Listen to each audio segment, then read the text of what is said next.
I was wrapped in telegraphy. I really loved it. It was a skill that not too many people had. I've got to say a bit of pride come into it.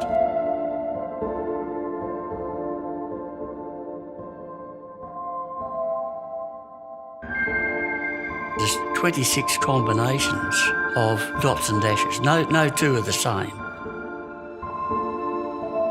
And they all make a different sound. And that's what we go by. We go by sound. The chap's listening to the signals, interpreting it and typing it out. He's typing it out as he's receiving it. Very few telegraphists could do perfectly precise Morse like a computer can. So everybody had their little differences. And you could tell who was talking to you by the style of his Morse. It was a skill that not too many people had. Telegrams were very, very secretive. Any knowledge that you came by on the job was supposed to stay within those post office walls. Part of the service you're providing was confidentiality.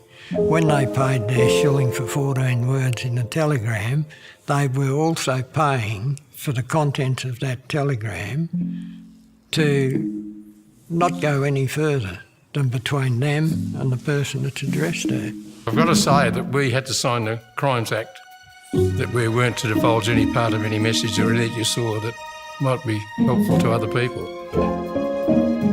That was pretty important because you get thrown in jail pretty quickly. You had to be an operator that was correct. Yes, mistakes did happen. There's no doubt about that. When in human intervention in some way, a mistake will happen. There was a woman up north, I think at Roban, who used to send orders down to Perth for her groceries and stuff.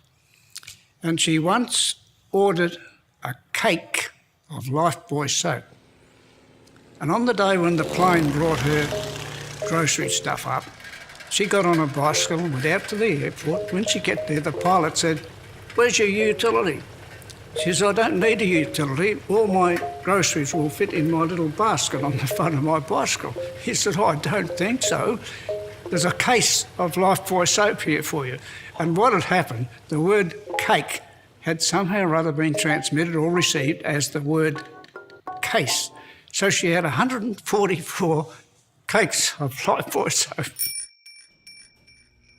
You know, you hear a lot about the Industrial Revolution, the invention of the wheel, and then cogs and gears and whatnot, and so it goes on from there over several centuries. But with Morse code, it definitely revolutionised communication. It was the start of the communication revolution. It was amazing. It was probably the greatest invention, one of the greatest inventions of all time. With Sam Morse, the truly revolutionary thing about it is that what he superseded was a bloke on a horse or a sailing ship, you know, for getting a message somewhere. And boy, what a hell of a leap forward, you know. Morse and the railways were one of the greatest things that opened up the country. And they both worked in conjunction with other. The Morse code allowed the safe running of trains, for instance. They could Morse code ahead and, you know, say the train's left here and due on such and such time. Before that, they didn't know when it was coming, just when they saw it coming over the hill.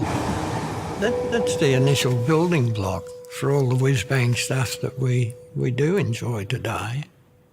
And I don't know that it's been widely recognised.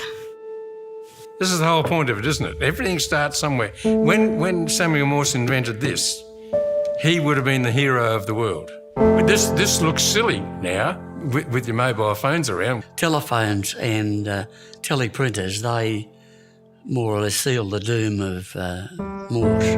It served its purpose and served in a big way for about 130 30 years, something like that. So it must have been pretty good if it lasted that long. This was about 1960 when Morse went out.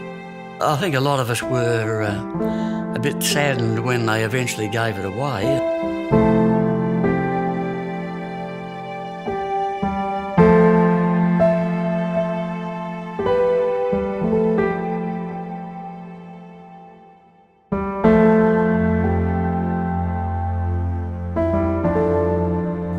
We can't do it anymore. And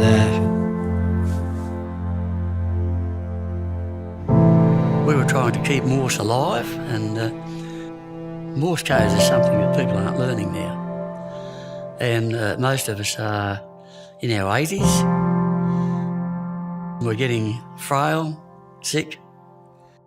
We're doing it very reluctantly, but it's just a It's just a fact of life.